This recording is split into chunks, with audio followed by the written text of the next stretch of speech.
Hello les amis, on dit quoi ça va? Il y a affaire ici, nouvelle affaire. Aujourd'hui, on va parler de communication. Des fois, surtout nous les femmes, tu es là, il y a quelque chose qui te fait très mal. Genre, tu viens de vivre une trahison, tu viens de découvrir à quel point quelqu'un se moquait de toi, tu viens de découvrir le poteau rose parce qu'on a souvent un sixième sens. Donc, parfois, on sent quand quelqu'un se moque de nous, quoi. Je ne sais pas si on est tous comme ça, mais en tout cas, tu sens qu'il y a quelque chose qui cloche dans une relation. Tu sens qu'il y a quelque chose qui cloche en fait dans quelque chose que quelqu'un t'a dit. Tu sens que c'est pas très clair, c'est pas très net. Tu n'es pas très... En fait, c'est comme si tu avais un sixième sens qui te disait non, il y a quelque chose qui cloche. Tu ne peux pas mettre le doigt dessus, tu ne sais pas clairement ce que c'est. Mais en tout cas, le discours, il a l'air cohérent, il a l'air correct et tout. Mais il y a quelque chose qui est en toi qui te dit, c'est pas très clair, la personne te ment tout simplement. Et à un moment, un jour, en fait, tu tombes sur le poteau rose et tu découvres en fait la nature du mensonge qui te rassure dans le sens où tu te rends compte que tu n'étais pas folle, que tu n'as pas inventé, que ce n'est pas des lubies, mais c'est comme un sixième sens que le Seigneur nous a donné à nous les femmes, en tout cas à certaines personnes qui sont très observatrices et très attentives, qui perçoivent en fait qu'il y a quelque chose qui cloche parfois dans les relations, que ce soit dans une promesse qu'on t'ait faite, ou alors dans un sourire. Parfois tu es là, la personne te sourit, ah, ma chérie, ma chérie, ma chérie, je t'aime en tout cas, tu es ma copine, tu es ma soeur, tu es mon amie. Mais ça sonne faux quoi. Et tu peux pas te dire pourquoi. Tu te demandes d'abord si c'est toi qui es bizarre, si c'est toi qui invente, si c'est toi qui est pas sociable, si c'est toi qui as un problème, si c'est toi qui ne sais pas te laisser aimer, si c'est toi qui ne sais pas te laisser apprécier. Mais tu perçois en tout cas qu'il y a quelque chose qui n'est pas très très clair. Et un matin, bim, tu tombes en fait sur le poteau rose. En fait, là, quelque chose arrive comme la confirmation de tous tes doutes, la confirmation de tout, de ce sentiment, ce malaise-là. Comme j'aime bien le dire, nos voix intérieures résonnent plus dans l'univers que nos voix extérieures. C'est parce que tu regardes quelqu'un, tu dis ma chérie, mon ami, en tout cas mon amour, celle-là c'est ma femme, lui en tout cas c'est mon mari, et ça c'est ma go. C'est pas parce que tu le dis que ça sonne vrai. En tout cas, si tu es en train de le dire à quelqu'un qui n'est pas naïf, à quelqu'un qui est attentif à ses émotions, à ses ressentis, cette personne va sentir, va entendre ta voix qui dit elle a blagué un peu, elle croit que quoi, elle la camarade ou ça, elle est bizarre, je suis hyper jalouse, je l'aime pas. C'est cette voix-là que cette personne entend. Mais le cerveau disjoncte parce qu'en fait, il entend ma chérie, mon ami, ma soeur, mon amour. Et il perçoit n'importe quoi. De la haine, de l'amertume, de la rancœur, du mensonge, de l'hypocrisie. Donc du coup, tu ressembles à quelqu'un qui est un peu toc-toc. Donc tu te braques et tu passes pour la personne qui est folle. Parce qu'on va se dire, ah, elle, on lui sourit, son visage est toujours serré. Elle, là, je lui ai proposé mon aide, elle dit toujours non. Elle, là, je dis, je vais lui proposer de l'argent, elle ne veut pas. Elle est bizarre. Alors que c'est pas que tu es bizarre, c'est que tu perçois quelque chose qui est faux. Et en fait, tu arrives à rentrer c'est comme si le Seigneur te permettait de voir de voir en fait les ténèbres et l'obscurité qu'il y a autour de ce bel emballage cadeau. Ça n'arrive pas tout le temps malheureusement, donc parfois on se fait avoir, on va se laisser manipuler, on va rentrer dans des relations que ce soit amicales ou amoureuses, justement en se fiant uniquement aux apparences, donc au sourire, à la gentillesse, à la personne avenante et toujours présente, alors qu'en fait on est en face même du loup, le plus grand loup déguisé. Donc un matin, tu te lèves et puis tu entends ou bien tu vois, ou bien même, c'est que le poteau rose est là. Tu tombes même sur l'origine même de la pensée de la personne. Tu vois, et tu te rends compte que en fait, c'est satisfaisant parce que tu te dis, mais merde, en fait, excusez-moi du gros mot, j'étais pas folle, j'ai pas inventé. C'est pour ça que ça n'a jamais vraiment collé avec cette personne. C'est pour ça que c'était un peu lourd en communiquant avec cette personne. C'est pour ça que c'était un peu bizarre. Donc, bien sûr, tu vas rentrer dans le cycle classique du débat, de la débahue, le cycle classique de la trahison, le cycle classique de l'hypocrisie démasquée, le cycle classique du mensonge. Tu vas culpabiliser. D'abord, tu vas en vouloir à la personne. Après, tu vas culpabiliser de t'être laissé avoir. Tu vas t'éloigner. Tu vas te renfermer. Tu vas te rendre inaccessible. Tu vas bouder. Tu vas prier. Tu vas demander un discernement que tu aurais dû demander au départ. Mais c'est maintenant que ça chauffe là où ça tremble. Ton sol tremble sous toi là. On a bien mis dans tes comptes, on t'a bien eu, on a bien abusé de toi, on s'est bien foutu de toi, on t'a bien critiqué, on a bien gâté ton nom derrière des grands sourires, des je t'aime, des machins et tout. En fait, on te blaguait même comme à l'ascaras. Et donc, du coup, tu vas finir le cycle classique en fait de ce mensonge et de la trahison, la douleur, l'enfermement, la méfiance, et puis couper les ponts parce que tu as besoin de ne plus te rendre accessible par ces personnes douteuses. Et les jours vont passer. Les jours vont passer, tu as enlevé cette personne de ton cercle, tu as fermé la porte définitivement.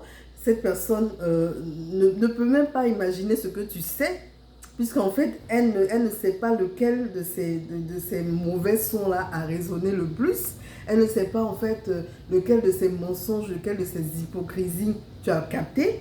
Donc, elle se demande ce que tu sais, ce que tu as appris, ce que tu ne sais pas. Donc, voilà, tu entends des bruits derrière toi comme quand la personne cherche des informations sur toi. Mais toi, tu restes opaque parce que tu ne sais même plus comment t'exprimer. Tu ne sais même plus comment t'adresser à cette personne, à moins de jouer son jeu de l'hypocrisie. Et quand tu ne sais pas être hypocrite, tout ce que tu peux faire, c'est te replier sur toi-même. Donc, comme je disais, tu te replies sur toi-même et là, tu commences à te rappeler de tes cours de fac où on te parlait d'un certain schéma de Jacobson. Et donc, dans Jacobson, il y a l'émetteur, le récepteur, le canal, voilà. Donc, ce sont les 3 éléments indispensables pour pouvoir établir à minima une communication. Et comme je disais au début, nous, les femmes, on aime bien communiquer, on a besoin de parler, d'exprimer. En tout cas, moi, j'en fais partie. J'ai besoin d'exprimer mes idées. D'où mon amour pour la vidéo. J'ai besoin de communiquer mes frustrations, de prendre le temps de choisir les mots, de prendre le temps de comprendre mes douleurs, de voir si c'est de ma faute, de me remettre en question, de remettre en question la personne d'en face, de ressentir la trahison, d'avoir mal. En gros, passer par tout le schéma et ensuite de communiquer dessus. Sauf que pour communiquer, il faut avoir en face de toi quelqu'un qui t'écoute, le récepteur. Ici, il ne reçoit pas. Toi, tu parles, tu gueules tout seul, tu deviens gueule qui reçoit, toi, tu tapes, toi, tu danses. Et la satisfaction n'est toujours pas à son comble. Pourquoi? Parce que tu fais déjà un effort surhumain pour sortir de toi toutes tes frustrations. Mais en face, si tu n'as pas la réception attendue, la frustration est doublée en fait. C'est-à-dire que tu repars de ta communication encore plus frustré qu'avant que tu ne l'exprimes. Donc, j'ai une solution quand tu es dans cette situation. Quand tu es dans cette situation, ça dépend de ton objectif. Si ton objectif est de résoudre le problème, tu vas faire fi du récepteur. C'est-à-dire que tu vas exprimer tant que tu peux, tant que le canal est disponible, il n'est pas grisaillé, il n'est pas embrouillé. Tu vas exprimer ce que tu ressens, tes douleurs, tes frustrations, ce que tu reproches à la personne. Ça, c'est quand tu as l'intention de résoudre. Donc, tu vas demander à la personne de lui parler. Tu vas choisir le canal que tu veux, le téléphone, WhatsApp, une rencontre physique, ça sera le canal. Et tu vas dire à la personne, voilà, ça j'ai pas aimé, ça j'ai pas aimé, ça j'ai pas aimé. Et en tant que bon enfant de Dieu, c'est ce que tu vas faire. Tu vas, parce que le Seigneur te dit si tu as quelque chose contre ton frère ou ta soeur, je pense, hein, du coup, il faut que tu ailles voir cette personne, que tu lui dises ce que tu lui reproches avant de revenir devant le Seigneur faire des offrandes. Donc, pour que ton offrande d'action de grâce ou bien quelle que soit ton offrande soit agréée, il faut que tu dises à ton frère ou à ta soeur ce que tu as contre elle. Donc, si tu as l'intention d'obéir à cette parole, bah, en fait, tu vas juste exprimer à la personne ce que tu ressens. Sauf que, dans Jacobson, là, le récepteur, parfois, il devient émetteur. Lui aussi, il a besoin de te renvoyer la balle. Il va utiliser le même canal pour te dire aussi ce qui te reproche, pour te dire aussi ce qui ne va pas. Et parfois, quand le schéma de communication n'est pas bien respecté, la communication devient embrouillée, personne ne s'écoute, personne ne s'entend. Toi qui as fait la démarche qui voulait être entendue, tu oublies que la personne qui est en face a besoin d'être entendue aussi.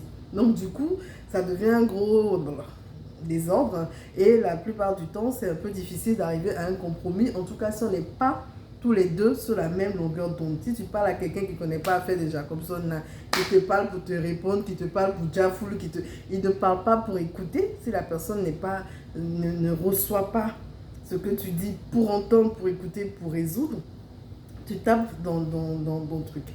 L'autre objectif, c'est que tu as juste envie de te vider, tu n'as pas l'intention de résoudre quoi que ce soit, tu t'es fait une idée sur la personne, tu as compris que c'était une personne toxique, une personne hypocrite, une personne qui ne va pas avec tes valeurs, une personne qui ne te correspondait pas, en tout cas, vous n'étiez pas sur la même longueur d'onde en termes de l'établissement de la relation qu'il y avait entre vous.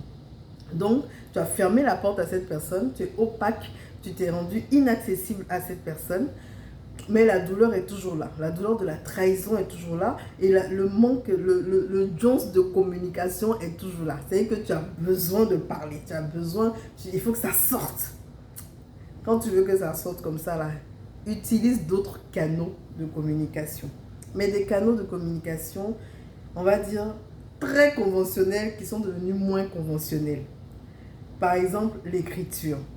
Écris une si longue lettre. Isole-toi, sors, va dans un endroit calme ou alors dans un endroit qui favorise en fait ton expression, où tu as l'impression d'être entendu, si c'est dans l'environnement, si c'est à la maison. En tout cas, c'est un environnement où tu as besoin d'être entendu.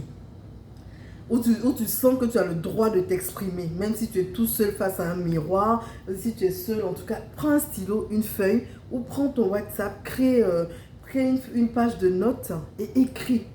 Écris tout ce que tu ressens et tout ce que tu aurais aimé dire à cette personne-là. Écris tout avec tes mots, avec tes ressentis, avec ton vocabulaire. Une si longue lettre, tu n'as qu'à prendre 10 pages ou 3 mots ou 4 pages, exprime-toi par écrit. Par contre, n'envoie pas cette lettre à la personne. Écris comme un exutoire.